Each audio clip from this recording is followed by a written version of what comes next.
everybody. It's Nick Leighton. And I'm Leah Bonnema. And we had so many great questions from you all in the wilderness. Ow! That we have a bonus episode. So here we go. Our first question is, quote, as I was relaxing in the women's hot tub at my gym, I spied a woman in the women's sauna. Not a surprise at first. The door is glass and everyone can see in. But what shocked me was that the woman in the sauna was busy doing yoga and using up the entire sauna. The benches, the floor, the walls. And as I watched her do this for the entire time I was in the hot tub, I couldn't help but wonder, is this incredibly rude? Also, is this the gym that I used to go to? Because we also had this woman. So, Bikram yoga. Yeah, okay. Yeah, they were just doing their own little hot yoga. That's it.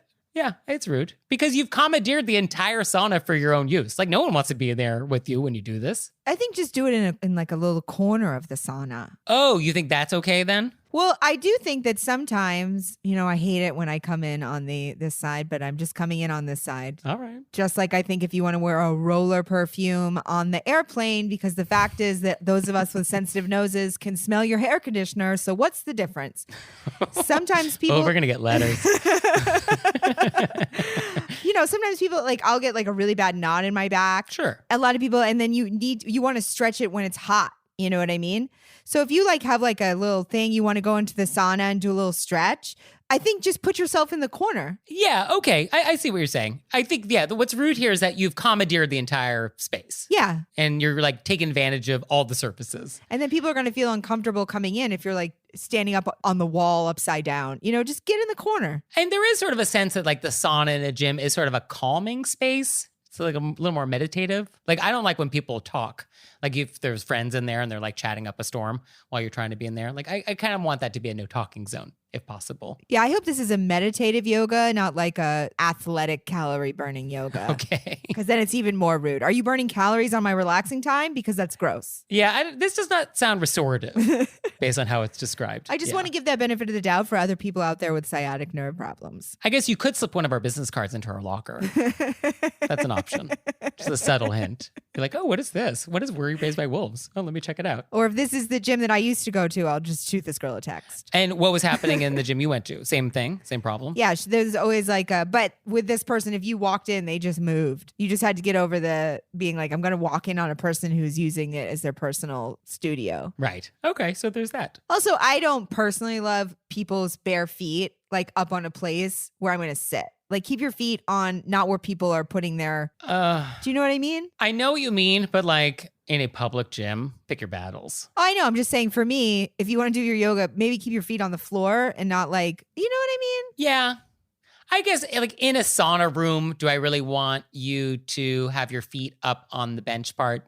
Maybe not. I mean, similarly, I want you to be sitting on a towel. Yeah. If possible. That's the same feeling. If you want your feet up, put it on a towel. Yeah, I think that's probably true. But yeah, it sounds like that's not exactly what's happening here. So I'm sorry. I am sorry. And I'm definitely sorry about this next question, which is, quote, woo! My grandmother has just called me and demanded that I pay for a gift for my mother's retirement. She's been a teacher for the last 30 years. My siblings and I were already planning to take her on a nice vacation. When my grandmother called, she said that part of my gift, which are framed paintings that will be donated to the school in her name, would be $125. I know it doesn't seem like much, but I told her that I'd already planned on getting my mother a gift and that my financial situation is strained by my recent wedding, therapy, bills, and car payments. She replied that I wouldn't need therapy if I budgeted better and I could just get her a check by October. I feel very bullied into this gift that I know my mother isn't going to feel attached to. The painting isn't her taste. I would note that my grandmother has more money than she knows what to do with, and she mentioned this fact during our call. She wants to have us donate the money so that she can get plaques made with our money, stating that the gift is from us. She did not give any price estimates before she went and got the paintings framed, and is acting as though our donations towards her gift are not optional. Am I being rude if I refuse to pay for this gift? How do I tell her I don't want any part in this? I mean, just the line that her grandmother said she wouldn't need therapy if she budgeted better. Woo! That jumped out at me. Yeah, I think we really get a taste of what Nana's coming in with. Yeah, bad Nana. I wrote a letter that I thought maybe could be a way to... Oh, okay. Yeah, let's hear it. Dear Gam Gams. Gam Gams. Yeah. Okay. Good start. I like to start out real sweet. Dear Gam Gams, Okay. I appreciate that you are celebrating Mom. Thank you for wanting to include me in this, but I have already gotten my mother a gift. Love. Okay. Short and sweet, to the point. Repeating what you said, acting like that conversation didn't happen. You're closing it out. Yes, I think that is polite and direct, and I think you could hold your ground and be like, I'm not giving you money because I'm already doing a gift. And you didn't ask me first for my permission. You didn't ask me first, and then you insulted me. And then I've specifically told you that I'm in a financially tight place, and then she kind of made fun of you or mocked you. Yeah. And I think grandma needs to know that, like, she can't just make unilateral decisions and spend money that isn't hers. And a lot of times with family, I usually say, just do it. You know what I mean? It's family, it's you. But I feel like in this one, you be polite. You say, I love that you're doing this for Mom. I'm already doing a thing. Thank you for thinking of me, but I'm doing this thing over here. Best. So one question is, there are siblings involved. I think we need safety in numbers. I think we need to get all the siblings on board. Are all the other siblings just going to be paying for this? Or is everybody having a problem with this? Well, it's her and her siblings were planning on taking her mom on vacation. Right. But are the siblings also cool with grandma bullying them into coughing up cash for this other gift? Well, I feel like this is more information that we need. That would be a useful detail. Yeah. But I think grandma just thought she had an awesome idea. And I think she just assumed that everybody was going to think this was also awesome and didn't really stop to think like, oh, maybe I should ask first. And so often with etiquette, when we assume, this is when etiquette problems happen. Like, oh, when are you due? I'm not pregnant. You assumed. Etiquette crime. I actually, when you said that, a physical pain went through my body. So don't assume. See? Causes physical pain in Leah Bonnema. I've just seen that happen. It's the worst. Yes. And I think assumptions is really the root of a lot of etiquette problems. And grandma assumed. And she should not have done that. And then she doubled down. Oh, a person like this? Of course she's going to double down. Yeah. Of course. And I think there is this concept like, oh, all grandmas are sweet and nice. And like, no, they're just older rude people. They're just rude people who are now older. So, yeah. I think you can hold your ground, especially since this is going to cause a financial hardship. Because, like, what are your options? Give grandma money, and now you're in, like, a tough financial spot? Like, I don't think we want to live in that world. Yeah, you said $125 doesn't seem like a lot. It's $125. That's a whole bill. Yeah, I mean, and if you don't got it, you don't got it. Yeah, it's not anybody's heard the therapy thing. Just, of course, as soon as somebody says anything negative about therapy, my claws are out. Yeah, grandma lacks empathy. Yeah. I think that's the major issue here with grandma. So I think we can just set boundaries. And I think somebody like this needs to have boundaries set with them. Yeah. And because also, this is not the last time something like this is going to happen. I'm sure it wasn't the first either, but I think it ends here. So I think what you said is nice. And I think putting in writing is very nice, which is like, thank you so much. Appreciate it. I've already done something else. End of story. Done. And she can't like make you give the money. She can't garnish your wages, So I think that just needs to be that. And if grandma wants to be mad at you because she assumed you were going to give her money that she didn't ask permission for, I guess just let her be mad. Yeah, that's the thing. You let her be mad and she's going to come around because she's your grandma and she's going to want you in her life. And now it's time for an intermezzo. Intermezzo. So today's episode is brought to you by EveryPlate. So Leah, what is EveryPlate? EveryPlate is a meal kit delivery service. It's very affordable and the recipes come together in about 30 minutes. And may I add that on every recipe card, they have a pro chef tip. Okay. Where they throw in this extra thing you could do. And on all of the cards, I loved it. And it's like a chef tip that you could integrate into other meals. I loved that addition. And there's a changing menu of 14 different recipes every week. So you'll never get bored. I loved our meals that we got. Yeah. So tell me, what was the highlight? Well, I thought the highlight was going to be the sriracha pork stir fry. I was like, nothing's going to be better than this. Okay. And then I had the Cajun chicken sausage penne. And I was like, this is a tough choice. So you can try EveryPlate for just $1.99 per meal, plus an additional 20% off your next 2 boxes by going to everyplate.com and entering code WOLVES199. That's everyplate.com, WOLVES199. So check it out. Check it out. So our next question is, quote, I was venting with my daughter about our in-law, Lisa, who has been in the family for more than 30 years. As I was complaining about Lisa's repeated tendency towards being overly direct and difficult, somehow my daughter's phone accidentally dialed Lisa, and she heard us go on and on about her behavior, more than enough to let her know how I felt about her. Now everyone knows what happened, and to say the least, there are hurt feelings and anger. So, how would you handle this hot mess? I love Lisa very much, but sometimes I'm just tired of her abrasive behavior and was just venting. Obviously, Lisa wasn't supposed to hear any of it, but how do you apologize? What do I apologize for? It sounds so hollow to say, sorry you heard all that, you weren't supposed to. Or, sorry, Siri heard your name and dialed you without my knowledge. There has been no resolution, just awkward family meetups with underlying tension. Help. What a worst nightmare. This is a nightmare. No, this is terrible. This is why I turn my phone off in therapy, all the way off. Oh, yeah. Yeah, that's smart. Talking about somebody and they call them. Ugh. Oh, yeah. Well, can you imagine? Oh, I can imagine. Yeah. I mean, I guess you have two options here. You can ignore it and just like pretend it never happened and just try to just be polite and just we move on. Or I think we address it head on. I think these are your options. I laid awake at night thinking about this question. Oh, okay. And I came to an answer that I think you have to apologize. Yes. And then I think you have to say, I think it's a 3-part. And the third part is the part that is negotiable, but this is what I was thinking of. You would do an apology for what happened. And then I think you should say, because I think whether or not we like Lisa, it would hurt somebody's feelings to hear people talking about them. Oh, of course. So I think regardless of how we feel about her, we can recognize that wouldn't feel good. So we apologize. We say, can't imagine, it, very hurtful to hear. And then I think we actually own that we're upset with her and that we should have maybe just dealt with it. I should have just come to you. When you did this, it hurt my feelings, or we've had this thing. I should have just talked to you about it. I apologize. I would like to clear the air. Yes. And I think the question of like, what do I apologize for? I think it's that. I'm apologizing for doing something behind your back when I should have just been direct with you. Like, that's the apology. I didn't have the courage just to have a polite and direct conversation about my feelings. And instead, I just did it behind your back. Yeah. And I don't, because she said in here, I was just venting. I think that you should own that you have been upset with her. And it's interesting that one of the things that we are upset with Lisa about is that she is very direct. And so perhaps if this is a very direct person, she can handle having a direct conversation from you. Yeah. And if she can't, I think you could bring up, well, you were always very direct with us. Right. Yeah. So if you dish it, you got to be able to take it, Lisa. Yeah. Yeah. So, yeah, I think the multi-part, I think we definitely apologize that it happened. I think we apologized that it happened in a way that wasn't very polite. And then I guess once it's all in the open, then we should maybe actually address the underlying issue and see if we can resolve something.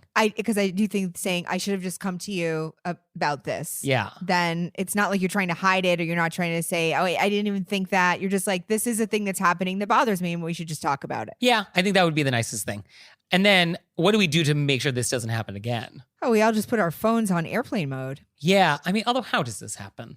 I mean, Siri never listens to me even when I'm calling her. This is a once in a lifetime. Although it's happened to me. I was at a temp job. Okay. A man called me. I catered with him. Mm-hmm. He put me in for a job, an acting job, because I was like the type they were looking for. He called me to say that they were interested in me. I said, thank you very much. The person sitting behind me, this is a true story, was the best friend of the girlfriend of the guy who called me and didn't understand that it was about a job and thought that this guy and I were like setting up a date.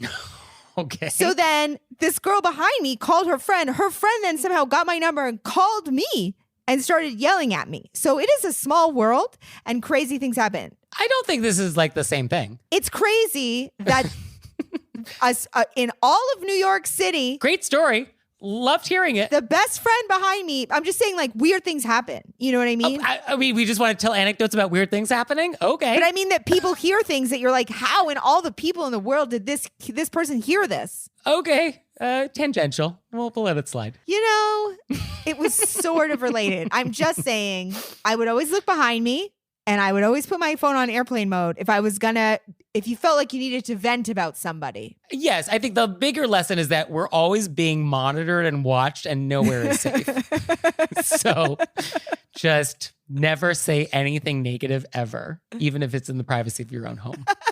So our next question is, quote, at what age is it no longer appropriate for identical twins to dress alike? I love matching outfits. I'm coming in strong on this. I'm coming in hard. Sure. Yeah, we know where you're going to come down on this. I wish more people were wearing identical outfits at all ages. I want to see 2 80-year-old twins wearing matching jam jams. That's the cutest thing I've ever seen. Yeah, I mean, it happens. Sure.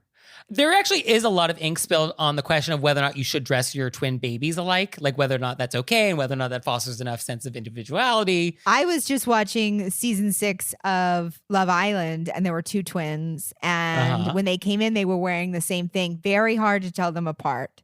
Would I call that rude? No. I mean, I was watching season 3 of 90 Day Fiancé before the 90 days.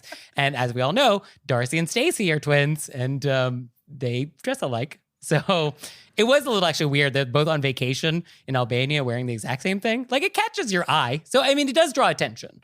So I guess if we had to have an etiquette rule, if we're in a situation where you really shouldn't be drawing attention to yourself, that would be a reason maybe not to dress like your twin. Yeah, but I feel like clothes that's how people express themselves. And if they like to express themselves together, I don't think it's rude to other people. No, but I guess if you're at a funeral and it's very solemn and you're like in very matchy outfits and it's sort of distracting for everybody somehow. Were they at a funeral on 90 Days Before the 90 Days? No, but there are other times when twins dress alike. It's not just on reality television. I mean, maybe they're linked in their grief. Yeah, I mean, I'm not saying it's rude. I'm just saying, like, if there's a situation in which you would be causing undue distraction, like if you were in some situation where that was not welcome, then maybe we wouldn't dress alike.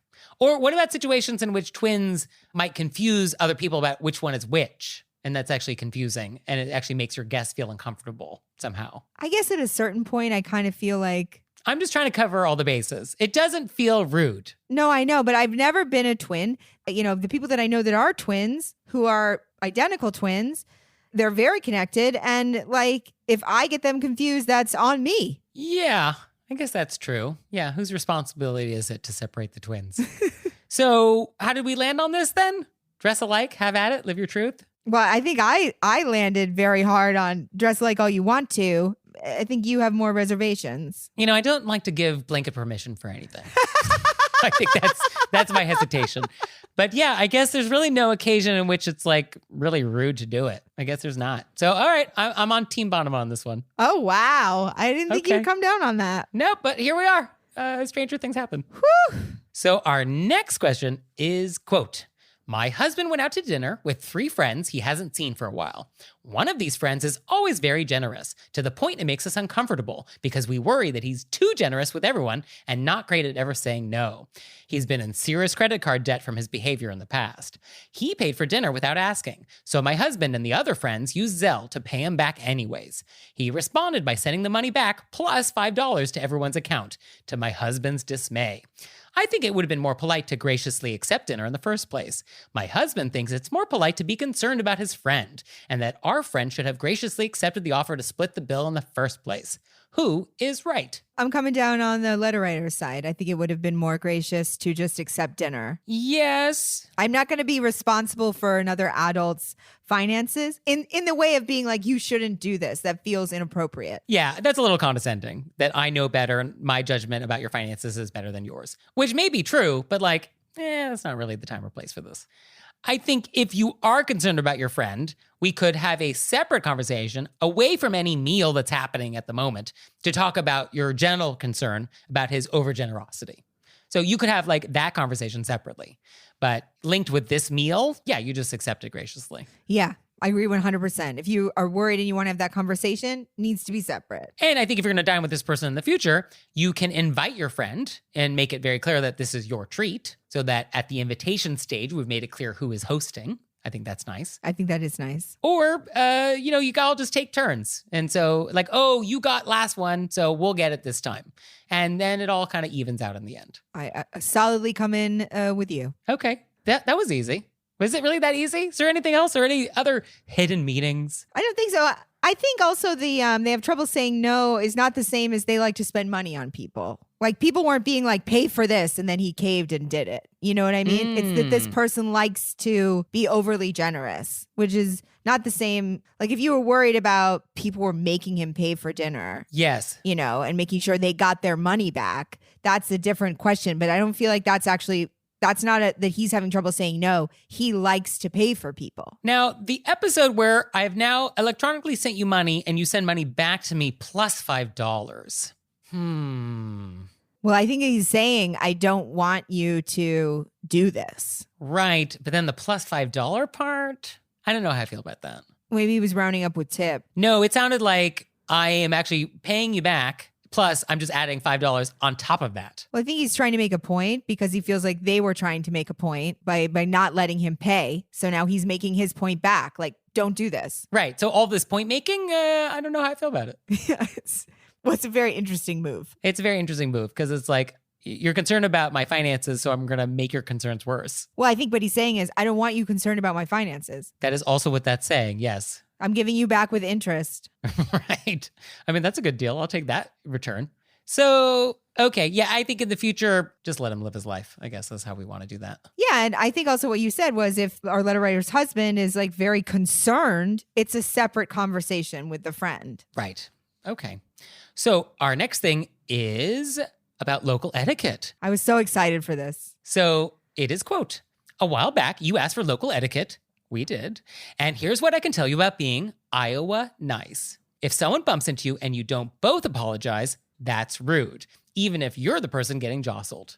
And if you're walking on a trail or sidewalk, you have to acknowledge the existence of everyone you pass on foot, though not bicycles, with a general remark, smile, or wave.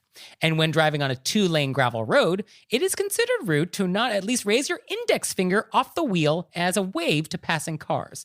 And if you know and recognize the person, they usually get the full hand while keeping your wrist on the top of the wheel. So that's very interesting. I love this. I wrote yes, yes, yes next to all of the points. These are all things that I love to do. I feel like this is Northwestern Maine nice as well. I think it's probably everywhere except New York City and Los Angeles. Yeah, I think it's everywhere except for where we are. I'm still doing it here. I'm doing it to everybody. And people are like, oh, who's that unstable woman I just passed? Why did she say hello? Although a lot of people here say hello. Yeah, and I'd be like, do I know you? I mean, whenever I go home to California, it does take me a day to recalibrate. Like, why is there so much eye contact? And like, why are people waving at me? And it takes like all this strength to like muster up a hello to strangers. It's very awkward for me.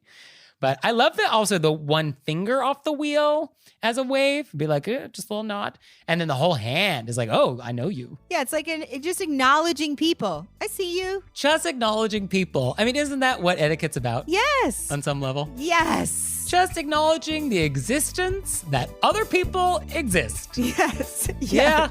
Actually, at the core, at the kernel, that actually is what etiquette is all about. Just acknowledging that other people do exist and that it's not just you alone. Oh, profound. Whew. Oh, so profound. So do you have anything nice to share with us? Or maybe a question? Please send it to us. You can send it to us through our website, wereraisedbywolves.com. Or you can leave us a voicemail or send us a text message, 267-CALL-RBW. And we'll see you next time. Bye. Bye.